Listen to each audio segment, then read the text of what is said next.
kita memberikan selamat kepada orang-orang yang mereka punya keyakinan bahwasanya Nabi Isa itu adalah anak Tuhan, maka seakan-akan kita memberikan kepada mereka ucapan selamat telah berbuat syirik kepada Allah. Semangat para generasi muda ini yang bergelora ini harus dibungkus dengan ilmu, dibangun di atas pondasi ilmu. Jadi dia inginkan perbaikan, justru dengan cara yang salah, akhirnya memunculkan kerusakan yang lebih besar dari itu. Ya benar, Allah Ta'ala Maha Pengampun. Namun jangan ini dijadikan argumentasi untuk kita berbuat kesalahan. Mereka menjaga Allah Ta'ala ketika mereka di masa muda, Allah jaga mereka ketika mereka sudah tua. Innahum fityatun amanu bi rabbihim wa zidnahum huda.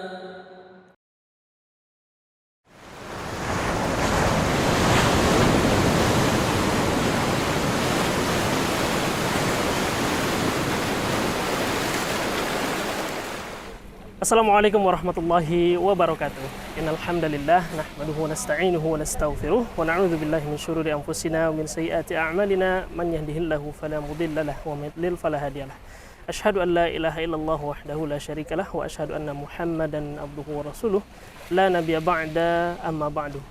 Pemirsa Surau TV dimanapun berada, terkhusus pemirsa yang menyaksikan program Ngobrol Santai bareng Ustaz. Alhamdulillahirabbil alamin. Pada kali ini kita berada di lokasi yang sangat indah di tepi pantai yang Masya Allah ini merupakan nikmat dari Allah Subhanahu wa Ta'ala. Pemirsa, doa adalah senjata bagi seorang mukmin.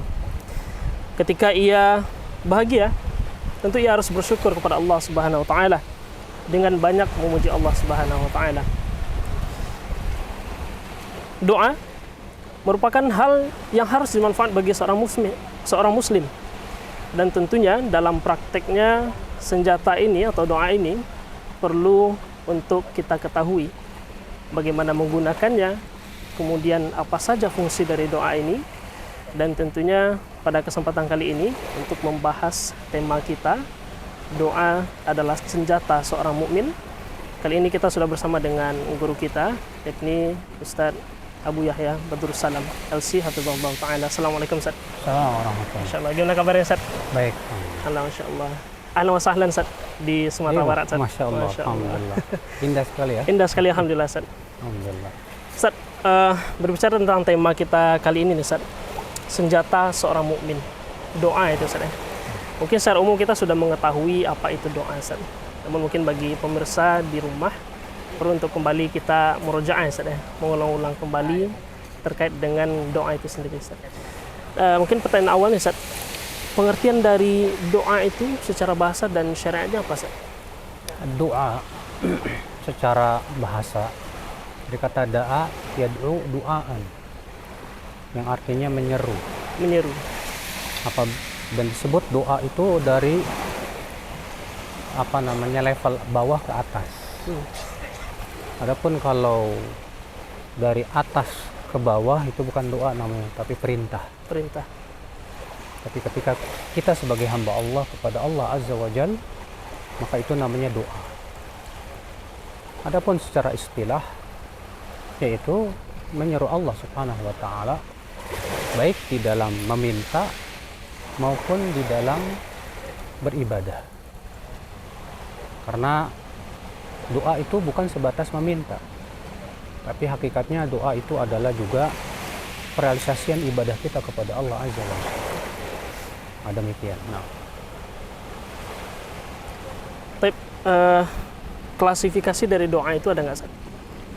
Sudah kita sebutkan tadi bahwa doa sebagaimana dikatakan oleh Syekhul Islam Taimiyah rahimahullah dibagi menjadi dua. Yang pertama yaitu disebut dengan doaul mas'alah. Itu doa meminta. Seperti kita minta, ya Allah berikan saya uang, ya Allah berikan saya rezeki, ya Allah berikan saya rahmat, hidayah dan yang lainnya. Nah, ini disebut dengan doa mas'alah, meminta. Ada yang kedua yang disebut dengan doaul ibadah. Apa itu doaul ibadah? Yaitu ibadah yang kita lakukan kepada Allah seperti sholat, zikir, dan semua yang sifatnya ibadah kepada Allah itu masuk dalam kategori doa. Maka kita berusaha untuk merealisasikan dua-duanya. Walaupun kata Al-Imam Ibnu Qayyim rahimahullah, doa ibadah itu lebih utama dibandingkan dengan doa masalah. Akan tetapi Rasulullah Shallallahu Alaihi Wasallam kalau kita perhatikan dalam doa-doanya mengumpulkan. Sebuah contoh saja, ketika membaca doa pagi dan petang. Nah, Rasulullah SAW mengumpulkan antara doa ibadah dengan doa masalah. Rasulullah SAW mengajarkan kita membaca Subhanallah wa bihamdi 100 kali, yang isinya sebatas pujian kepada Allah, dan ini doa ibadah. Tapi juga kita dalam zikir pagi dan petang kita minta kepada Allah, Allahumma inni as'alukal afwa wal afiyah fid dunya wal akhirah, Allahumma inni as'alukal afwa wal afiyah fi dini wa dunyaya wa ahli wa mali. Bahkan ada doa yang dalam satu doa itu menggabungkan dua-duanya. Seperti misalnya Allahumma fatiras samawati wal ardh alimal ghaibi wasyahadah rabb kulli syai' wa malika asyhadu an la ilaha illa anta. Awalnya adalah doa ibadah, di akhirnya adalah doa masalah. Maka dari itu seorang hamba berusaha untuk mengumpulkan dua perkara ini, doa ibadah dan doa masalah. Ini dilihat dari sisi jenisnya. Adapun dari sisi keterikatannya ada dua macam. Ada doa yang sifatnya mutlak, yaitu yang kita bisa lakukan di mana saja, kapan saja, tidak terikat oleh waktu maupun tempat. Ada lagi yang sifatnya terikat, yang disebut dengan doa muqayyad, yaitu doa yang Rasulullah ajarkan pada tempat tertentu atau waktu tertentu. Seperti misalnya doa yang kita ucapkan di waktu pagi dan petang, terikat dengan waktu pagi dan petang. Doa ketika kita masuk WC misalnya, Allahumma inni a'udzubika minal khubuth wal khaba'ith. Maka yang seperti ini disebut dengan doa muqayyad. Doa muqayyad. Ya, dia terikat. Nah, demikian. Allahu a'lam. Nah, Masya Allah. Tentunya ini adalah ibadah yang agung ya saudara. Kebutuhan bagi setiap muslim tentunya, dan lumrah dilaksanakan itu. Betul sekali. Kemudian terkait dengan doa ini, seberapa besar kebutuhan seorang hamba itu berdoa kepada Allah SWT? Kebutuhan hamba kepada doa melebihi kebutuhan dia kepada makan dan minum. Kenapa? Karena pertama, Allah menciptakan manusia tujuannya untuk ibadah. Sedangkan ibadah sebagaimana sudah kita jelaskan bagian dari doa. Kemudian yang kedua, ya, bahwa semua manusia fakir kepada Allah.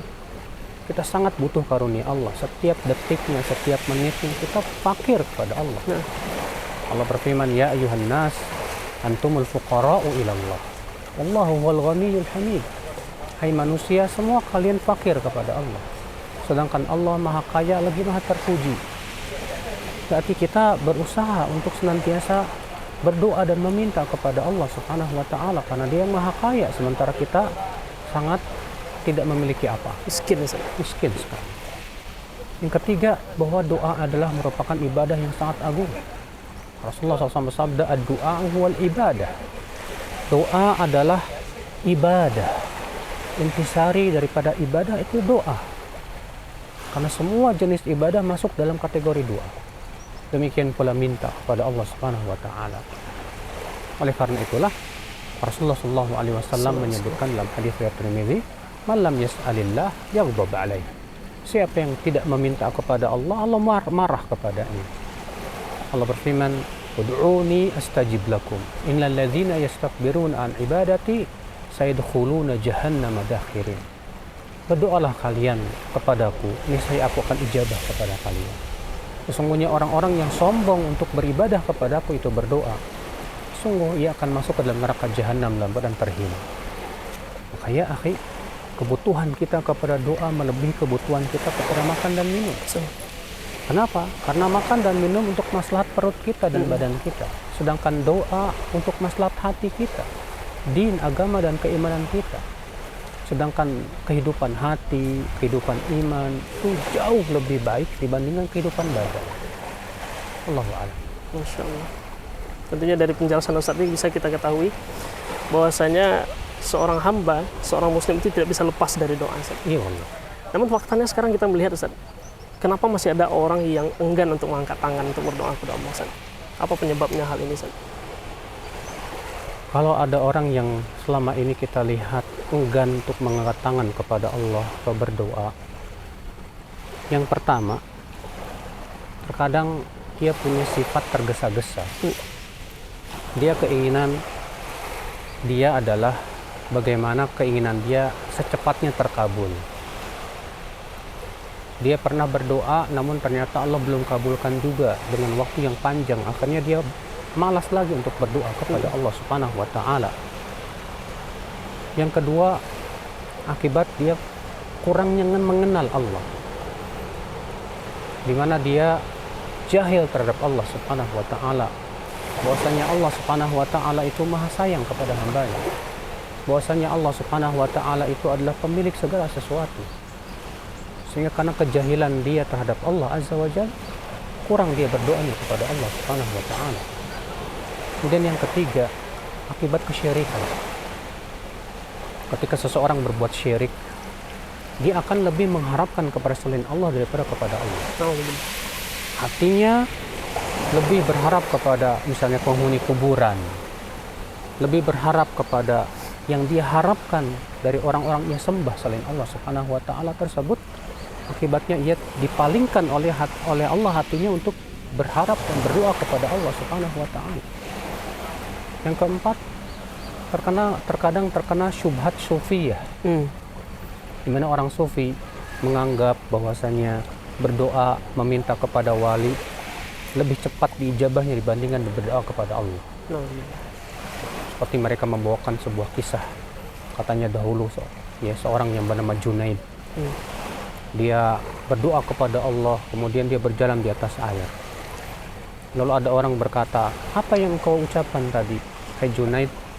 Kata dia, kamu cukup sebut aja nama saya. Kalau kamu sebut nama saya, kamu bisa berjalan di atas air. Tapi kamu tadi meminta kepada Allah. Kata Junaid, kamu belum makomnya. Kamu belum mengenal Allah seperti yang aku kenal. Maka sudah kamu lewat saya saja.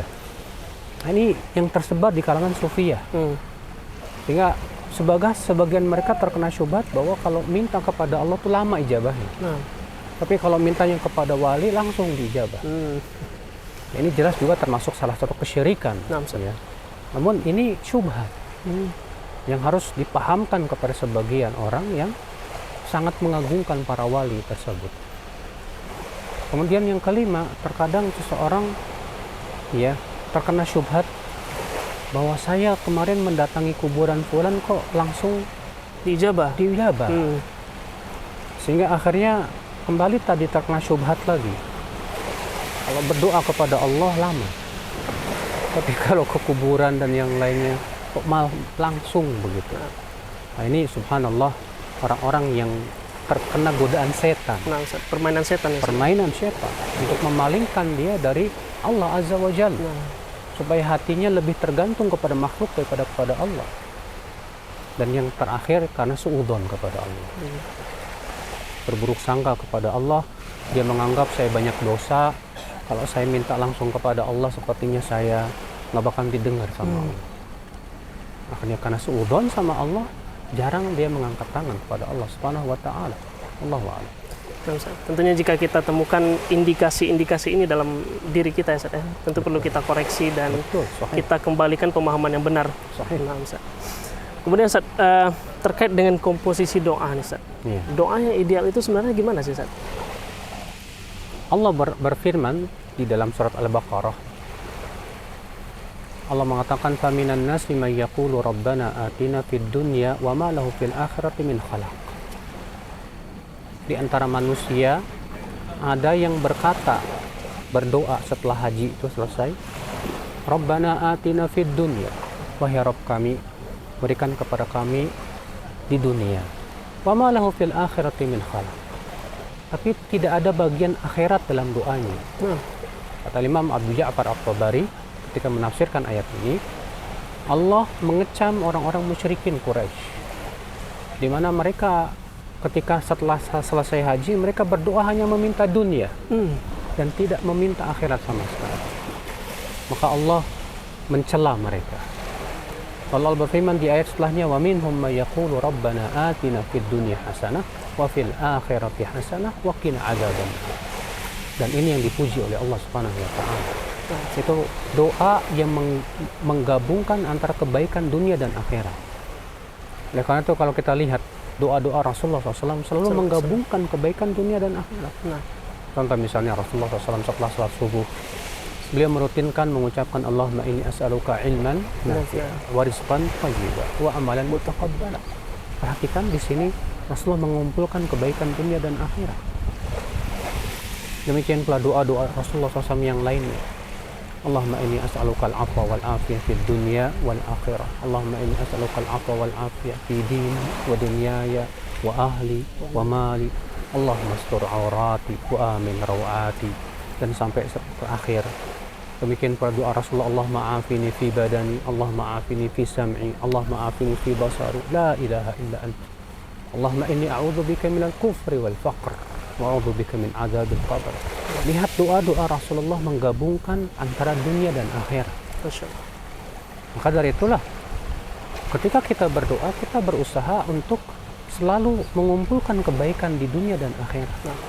Hanya kebanyakan doa Rasulullah itu adalah Allahumma atina fid dunya hasanah wa fil akhirati hasanah wa qina adzaban.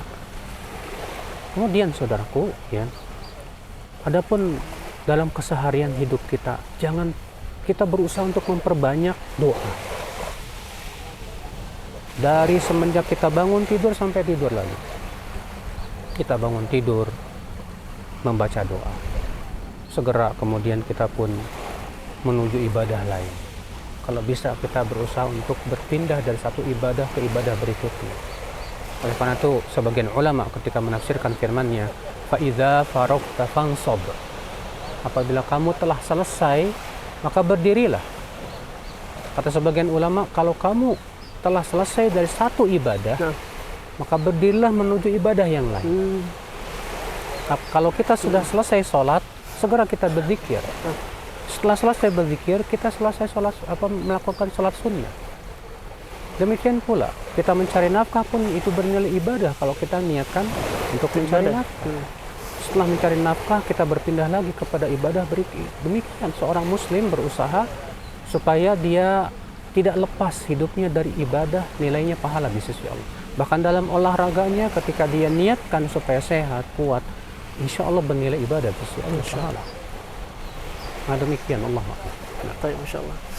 Ada hal yang perlu kita tanyakan ya Ustaz, terkait dengan pengabulan doa Ustaz. Terkadang kita merasa bahwa apa yang kita doakan itu pengabulannya harus sesuai dengan apa yang kita ucapkan itu Ustaz. Sebenarnya pengabulan doa itu bentuknya seperti apa saja Ustaz? Iya. Imam Ahmad meriwayatkan dalam musnadnya ya, bahwa Rasulullah SAW bersabda, kata Rasulullah SAW, "Idza da'a al-muslim wa idza da'a ahadukum fa inna Allah yastajibu lahu bisalah." Seseorang apabila berdoa kepada Allah, maka Allah akan kabulkan dengan 3. Yang pertama, memberi apa yang dia minta.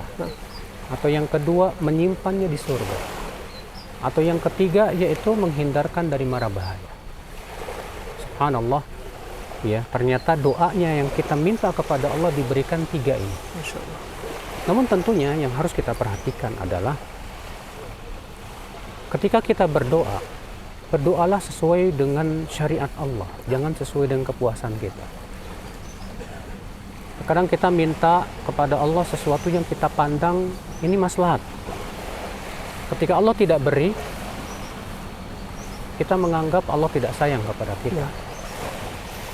Yang harus kita yakini betul bahwa bisa jadi yang kita minta itu mudarat buat kita.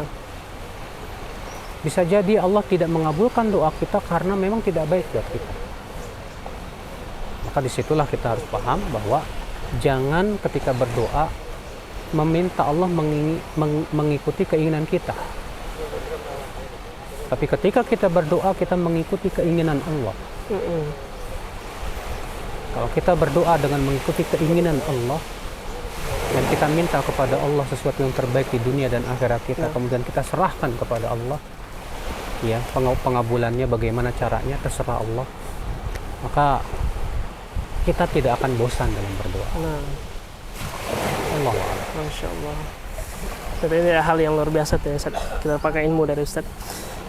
Terakhir Ustaz, tips agar tidak bosan dalam berdoa nih Ustaz. Iya. Tadi sedikit sudah saya bahas Iya. sebetulnya.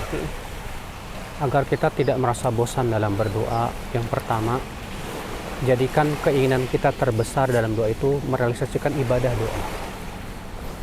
Karena sebatas kita berdoa saja, kita sudah dapat pahala. Nah, Ustaz. Sahih. Makanya disebutkan dalam asar bahwa Umar mengatakan, ini la ahmilu hamma al-ijabah wa innama ahmilu hamma du'a. Aku tidak keinginanku yang terbesar saat berdoa bukan ingin segera diijabah, enggak.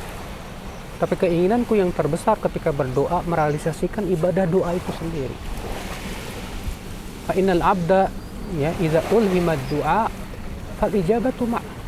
Karena seorang hamba kalau diberikan oleh Allah kekuatan untuk berdoa, yang namanya ijabah pasti mengikuti. Tapi sekali lagi itu terserah Allah Subhanahu wa taala.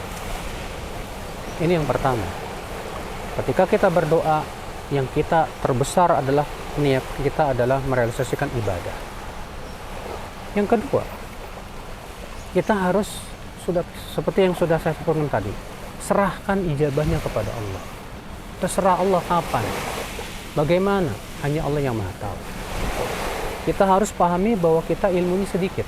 Nah, Sedangkan Allah ilmunya sangat luas sekali. Jangan kemudian kita seakan-akan mengatur Allah.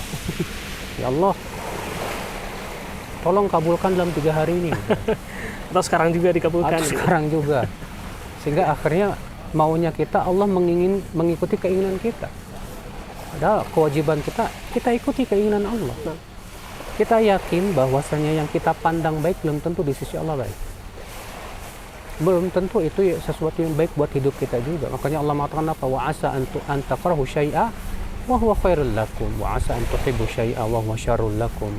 Wallahu ya'lam wa antum la ta'lamun. Boleh jadi kamu tidak menyukai sesuatu, ternyata itu baik buat kamu.